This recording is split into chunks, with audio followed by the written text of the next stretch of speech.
I'm coming from nothing. I'm coming from 200 ringgit in my hand. I had no experience in selling food or running F&B or whatnot. No. So then we started with cheese naan. It was an accident. Start early. Yeah, don't wait. I mean, I'm a foreigner, brother. Almost sales. You won't find anybody as welcoming as Sarawakians in anywhere in Malaysia. 22 years old, how did you manage to start a business? Like, what visa were you on?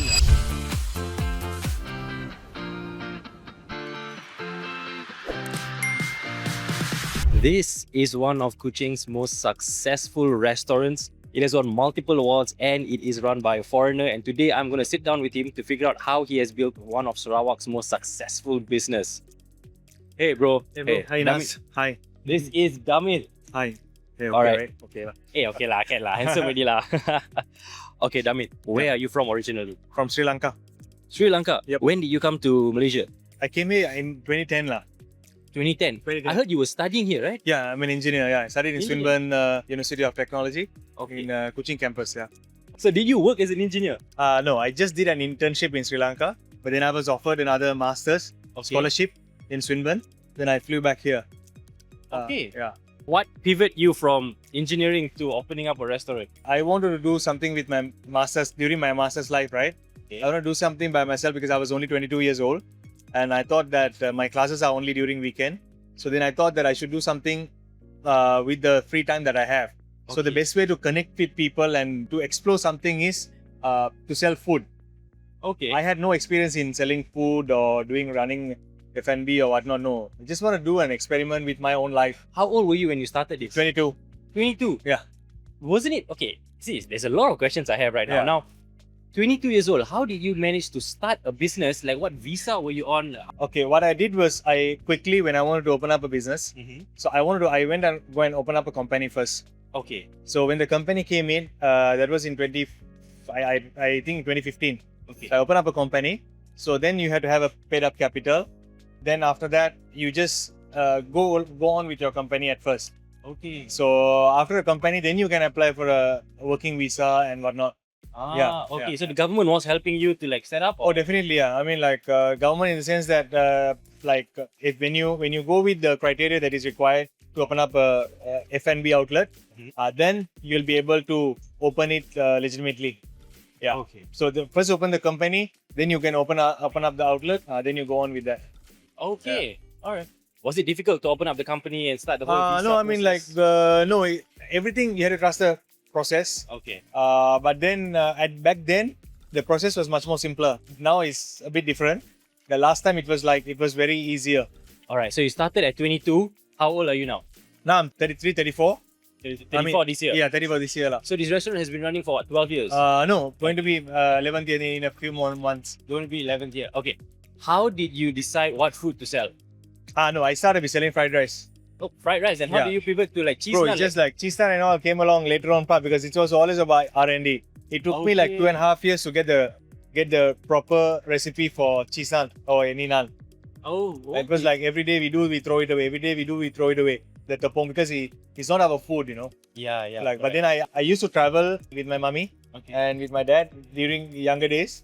So that is where I learned about, like bread, stuffy bread, like pita bread kind of thing Okay. in the Middle East and all. So then after that, after a while, when I was trying out the stuffed bread, you can call it like a keema bread, you can call it like any type of naan bread or whatnot. So then I thought that the best way to be closer with the food that I used to try was putting on chicken and lamb and potato. But then Okay. nobody was eating it. Okay. So then we started with cheese naan. It was an accident, but I just want to try it out. Okay. Then after that, It just that is blew the up. only thing that people were eating.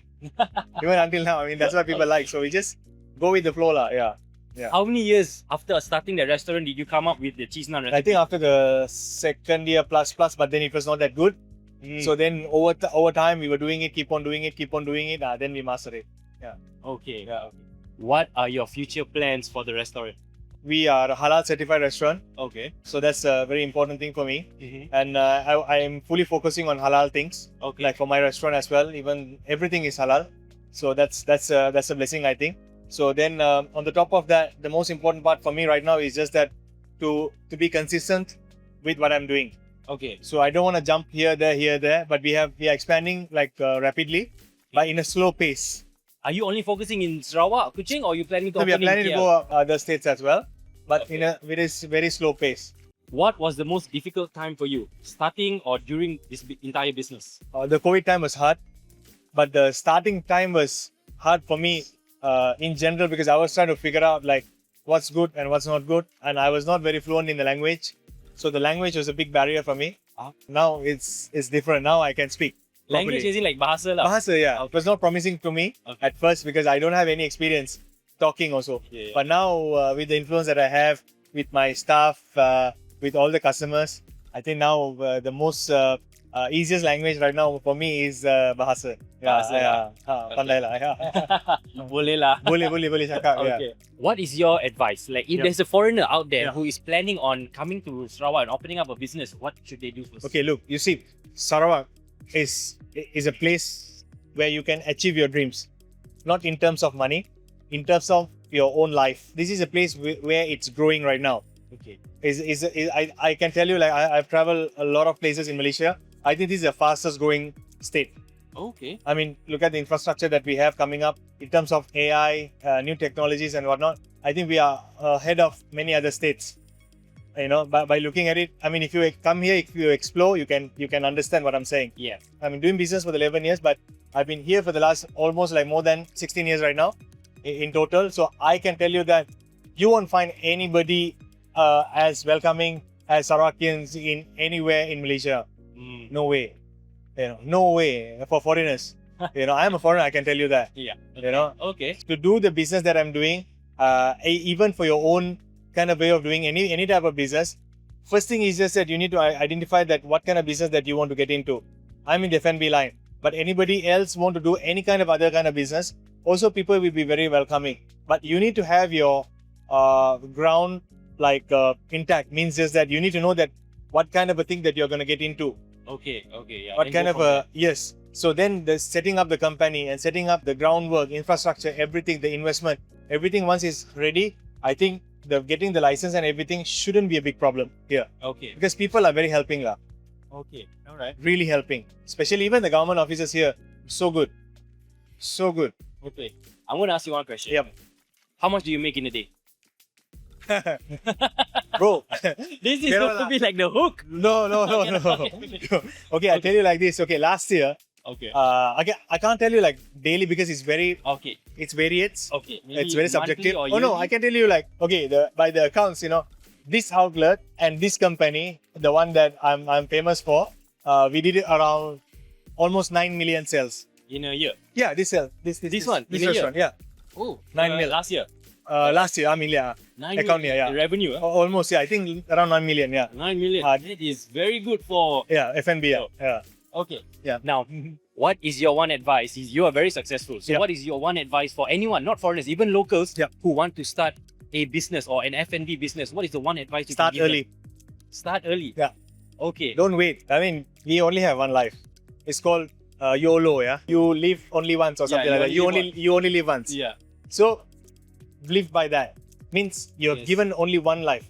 So why do you wait? If you have a dream that you want to pursue something, you have dreams that you want to buy this, you want to achieve that, you want to achieve this. I mean, you better start early. Don't wait for anything. Nothing. Nobody will come and give you things. I mean, I'm a foreigner, brother. Alright. I'm coming from nothing. I'm coming from 200 ringgit in my hand and just doing the business that what am I doing, you know? So if anybody want to start early, you lose, you will still have time to get back and start back again from the zero.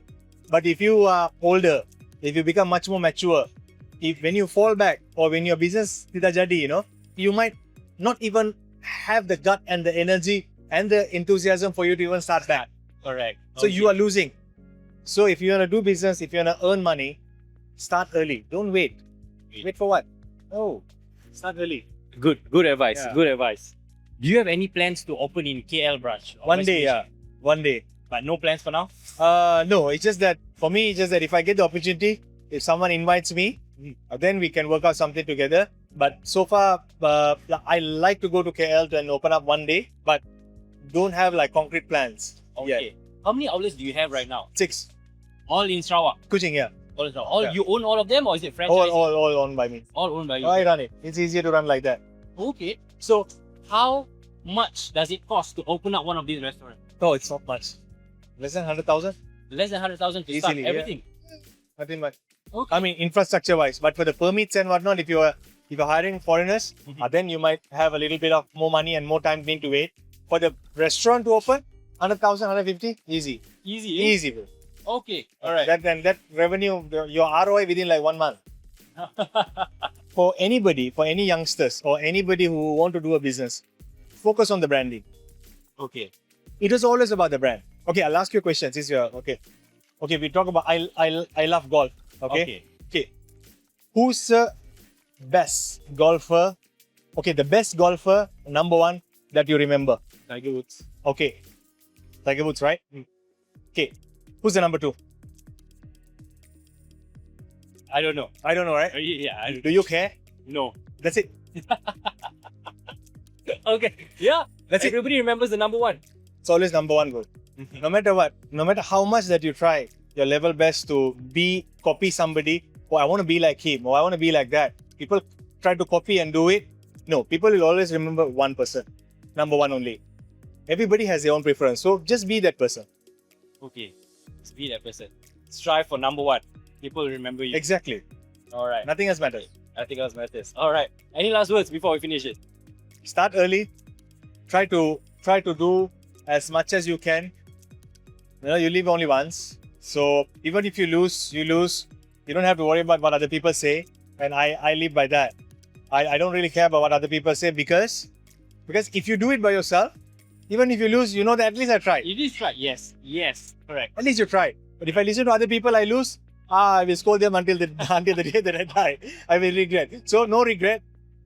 Just do what you can. Do everything that is possible within your limits. Just do it. Just do it. Don't wait. Okay. All right. Hey, wait. One question. Personal question. Yep. Are you married, bro? Not yet. Girls, he's single. He's single, and that's his Ferrari right there. That's his Ferrari. Thank you, All Nas. right. Thank you so much. Okay. brother. Thanks a lot, brother. Keep in Thanks. touch, bro. Take care, brother. Yeah, thank you. Thank you. And that is Damith, who runs one of the most successful business in Sarawak, or restaurant business in Sarawak. He will actually be flying to KL to collect an award by Grab for one of the best restaurants in Sarawak. So yeah, if you guys are in Sarawak, in Kuching, do come and check it out. I'll put the address here and I'll also put the address in the link in the description. So yeah, all right. Thank you guys for watching. I'll catch you in the next one.